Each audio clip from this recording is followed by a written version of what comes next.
Bonjour à tous, mais c'est quoi exactement le Forum économique mondial de Davos qui a lieu en ce moment même? Il s'y dit quoi exactement? Et est-ce que cette édition 2023 n'est pas marquée par des outrances qui laissent penser qu'il est en train de creuser sa propre tombe, ce forum? On va y revenir, on va voir ce qui s'est dit, qui est invité, on va donner plein de choses, plein d'informations, et surtout tracer des perspectives, et voir que finalement, l'autre nom de la résistance que nous sommes, c'est l'anti-Davos. Tout simplement. Je vous explique tout cela de manière très concrète.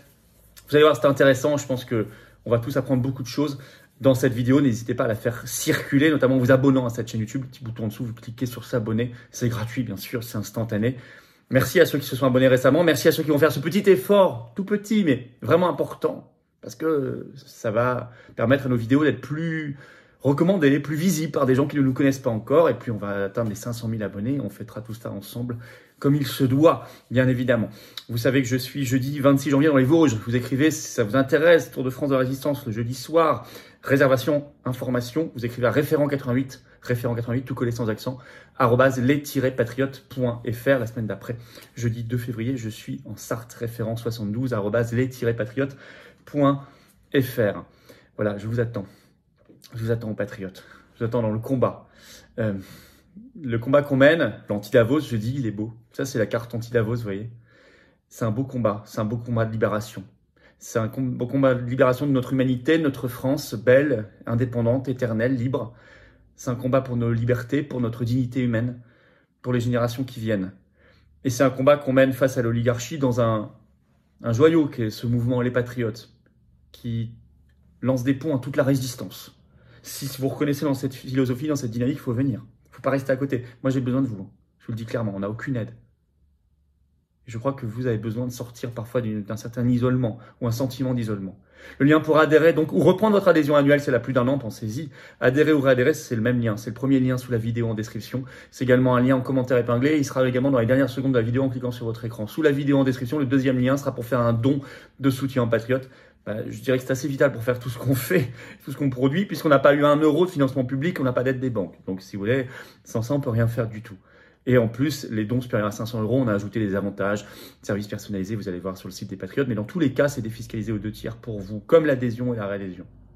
Profitez-en, les compteurs fiscaux ont été remis à 0 le 1er janvier 2023. Bravo aux donateurs, aux réadhérents, bienvenue aux nouveaux adhérents Patriotes. Allez, Davos, bientôt la fin de partie. Ça peut paraître paradoxal, mais vous savez, souvent l'outrance d'un système est le signe d'une panique et que les critiques commencent à monter. Et vous allez voir qu'il y a des critiques qui montent, y compris dans la grande presse. C'est assez nouveau. Alors, ce Davos, c'est de plus en plus décrié, ultra décrié, et surtout il est dévoilé maintenant. Et il a été très dévoilé au grand public depuis le Covid. Un effet positif, s'il y en a du Covidisme, c'est celui-ci, c'est que ça a dévoilé les instances du mondialisme. Il est de plus en plus combattu. Alors, c'est quoi d'abord le Forum économique mondial? C'est une fondation. Juridiquement, c'est une fondation qui a été créée par, vous le savez, le pape de Davos, donc Klaus Schwab, le père du Great Reset, grande réinitialisation, ce livre qui est sorti en juillet 2020. Ça a été créé en 1971, c'est assez ancien. Alors, c'est juridiquement une fondation, en fait, c'est un lobby. C'est un lobby des plus puissants de la planète.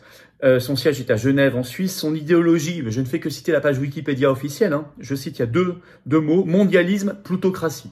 Bon, c'est écrit sur Wikipédia, c'est assez vrai. Et c'est une réunion annuelle à Davos, par ailleurs, des rapports qui sont publiés, etc., des prix qui sont remis, je vais y revenir un peu. Là, cette année, ça a lieu donc du 16 au 20 janvier 2023, donc à Davos, en Suisse. C'est la première fois depuis 2 ans que c'est de nouveau le format habituel, puisqu'en 2021, Covid, c'était en distanciel. 2022, ça va être repoussé au mois de mai. Là, ça a bien lieu en janvier. Comme d'habitude, retour à la normale. Mais, outrance. Pas si normal que ça, il y a beaucoup d'outrance cette année. Je vais prendre un journal belge qui s'appelle Le Vif, article du 16 janvier, le titre Davos, le nombre record de participants. Première outrance. Au total, je cite, 2700 participants, un nombre record, une 50aine de chefs d'État et de gouvernement, ainsi que 1500 chefs d'entreprise. Alors, il y a un site spécialisé qui s'appelle qz.com, très sérieux, qui a détaillé tout. Alors, c'est en anglais, mais enfin, je vous fais le résumé.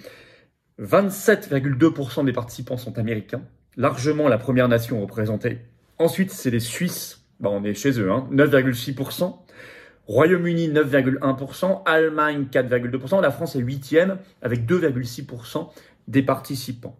Alors cette année, on trouve, parmi tout le gratin, on trouve Ursula von der Leyen, qui a pris la parole d'ailleurs ce 17 janvier, je vais y revenir, présidente de la Commission européenne, le chancelier allemand Scholz, la BCE, donc Christine Lagarde, on a le secrétaire général de l'OTAN, Jens Stoltenberg, on a les dirigeants de Corée du Sud, de Belgique, d'Afrique du Sud notamment, des grandes multinationales, mais pas n'importe lesquelles, écoutez bien, Shell, Amazon, Google, Citi Group, Moderna, Pfizer, la Total, de l'ARN messager, BlackRock, qui s'occupe de la réforme des retraites en ce moment en France, McKinsey, mais aussi le Wall Street Journal, vous voyez, pour sortir un peu dans le domaine médiatique, les grands titres les plus conformistes du monde, qui diffusent la pensée unique mondialiste.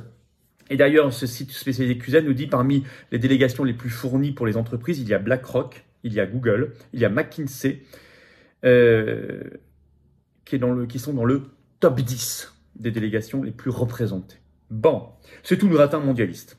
Et une très grande représentation cette année de l'Ukraine de Zelensky, bien sûr. Vous avez Zelensky lui-même qui va intervenir en visio. Vous avez la première dame, Zelenska, le maire de Kiev, Vitaly Klitschko. Bon. Mais il y a quand même des grosses polémiques. Et c'est là que l'outrance se paye. Alors, plusieurs polémiques d'ailleurs. D'abord, du point de vue environnemental. Alors, par exemple, 20minutes.ch, 20 minutes suisse, le 13 janvier, a sorti un article, balles des avions et jets, 1000 vols supplémentaires à Zurich, du fait de Davos. Je cite toujours, selon donc une étude faite par Greenpeace sur Davos 2022, ils en ont conclu que ça émet autant de CO2 que 350 000 voitures. 350 000 voitures. Je cite toujours cet article. À cela s'ajoutent les transferts entre Davos et l'aéroport par hélicoptère pour une partie des invités. Alors, je rappelle quand même que ce sont les mêmes qui vont faire, et c'est le lien au programme, j'ai vérifié sur le programme officiel de Davos 2023, il y a énormément de tables rondes sur le climat, la pollution, etc. Donc les mêmes qui vont parler de tout ça, les mêmes qui vont nous recommander de circuler en vélo ou à trottinette et de manger des insectes. Vous voyez ce qu'ils font eux. Et c'est très symbolique du mondialisme.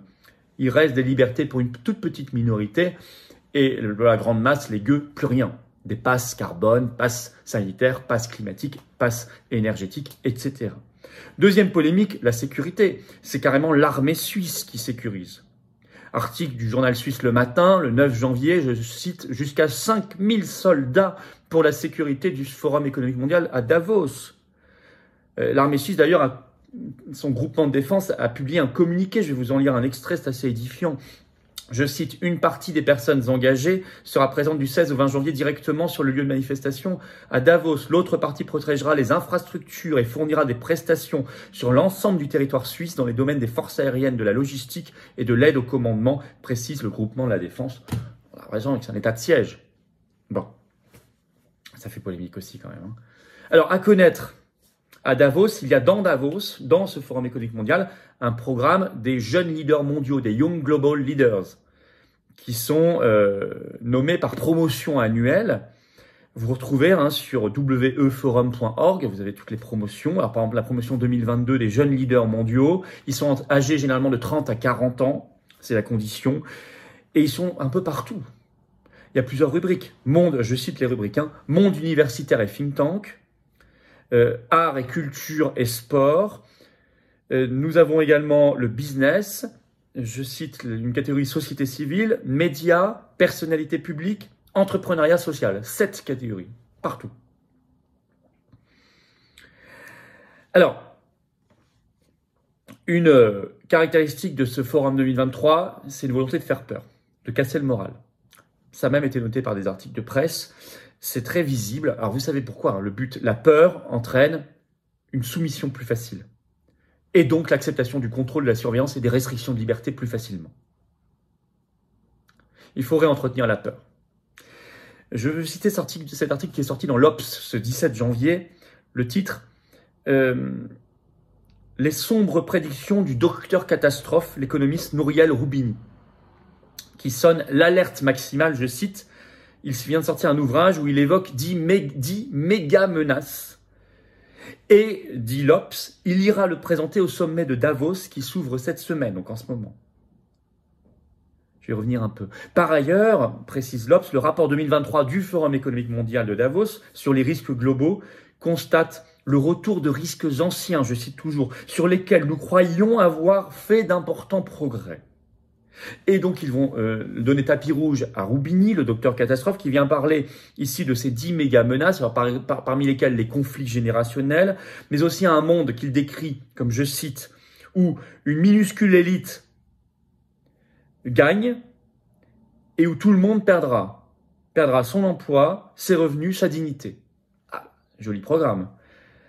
Il prédit également la nouvelle guerre froide entre États-Unis et Chine, etc. Il parle généralement d'un sombre destin.